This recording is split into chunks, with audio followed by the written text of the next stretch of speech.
Në ritmin e natyrës, si jetojnë kafshët pa nxitim.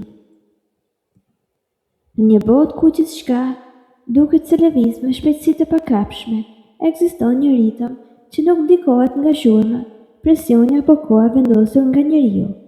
Ky është ritmi i natyrës, ritmi i kafshëve që jetojnë pa nxitim. Një ritëm që ndonjëherë duket i ngadalshëm, por që në të vërtetë është i përkryer, i matur dhe i ekuilibruar. Në pyjet e thella, në livadët e gjera, në brigjet e lumenjeve të qetë, çdo krijesë ndjek ciklin e vet. Një drer nuk vrapon pa arsye. Një dhelpër nuk nxiton për të arritur diçka që nuk i takon. Një zog që fluturon mbi qiellin e kaltër ndjek ritmin e frymëmarrjes së tij, duke mos u shqetësuar për kohën apo destinacionin. Kafshët nuk e masin jetën me orë, ato e masin me nevojat e trupit dhe të shpirtit e tyre. Ushqimi, mbrojtja, pushimi, çdo gjë ka vendin dhe kohën e vet. Kur shohim këtë, kuptojmë se nxitimi është një barë që njerëzit e kanë vendosur mbi veten.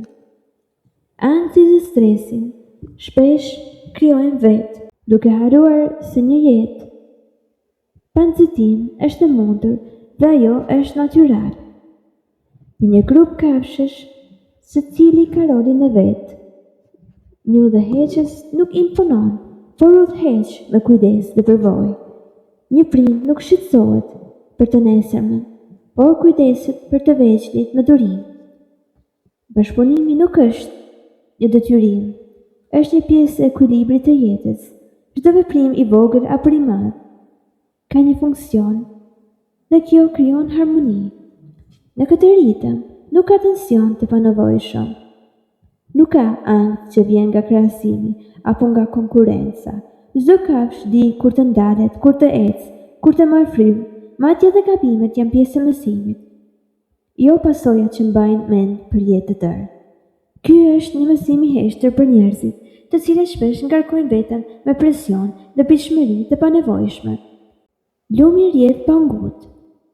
Ai që në rrugën e vet, duke përshkuar çdo pengesë me durim dhe qetësi. Shiu që bie mbi gjedhe nuk është vetëm lagështi, është muzikë e natyrës, ritëm i heshtur që mëson durimin dhe pranimin. Era që përkon pemet nuk është thjesht ajër në lëvizje, ajo është një kujtesë e butë se gjithçka ka rrjedhën dhe kohën e vet. Në këtë botë çdo gjurmë ka rëndësi. Një hap i kafshëve në dhe, një tingull i largët, një ndryshim drite, të gjitha janë pjesë e ritmit.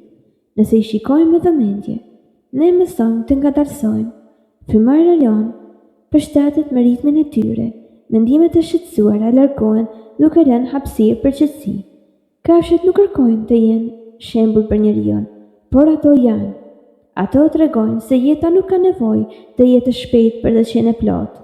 Çdo veprim i matur dhe i përqendruar krijon një ekuilibër që na ofron të mësojmë të bëjmë të njëjtën gjë, të jemi të pranishëm, të shikojmë dhe të veprojmë me kujdes. Kur shohim një tufë kafshësh që lëviz ngadalë, kuptojmë se paqja dhe qetësia nuk vijnë nga mungesa e sfidave, por nga mënyra se si përballojmë ato. Një ritëm i ngadalë nuk është dobësi, është zgjidhje natyrshme për të ruajtur energjinë dhe ekuilibrin. Në fund, duke vëzhguar këto krijesa që jetojnë pa nxitim, njeriu mund të mësojë një sekret të thjeshtë. Ritmi i natyrës është ritmi i jetës vetë. Kur e pranojmë këtë, stresi dhe ankthi fillojnë të zbehen. Fryma jon ngadalsohet, mendimi qetësohet dhe shpirti ndjen lehtësim. Pamjet e kësaj bote janë më shumë se vizual. Ato janë meditim për mendjen dhe zemrën. Një zog që fluturon mbi malin, një ujë i qetë që rrjedh, një drer që ndalon për të shijuar heshtjen. Të gjitha na mësojnë se jeta mund të jetë e thjeshtë, harmonike dhe pa nxitim. Në këtë heshtje të bukur dhe të gjallë, kur ritmi i natyrës ndon mbi çdo gjë, njeriu gjen diçka që shpesh e harrojmë, ekuilibrin e brendshëm, të paqen që gjithmonë ka qenë brenda nesh. Dhe kështu, duke ndjekur ritmin e natyrës, mësojmë të jetojmë, të shikojmë dhe të frymojmë pa nxitim, ashtu si kafshët që njohin jetën më mirë se çdo njeri.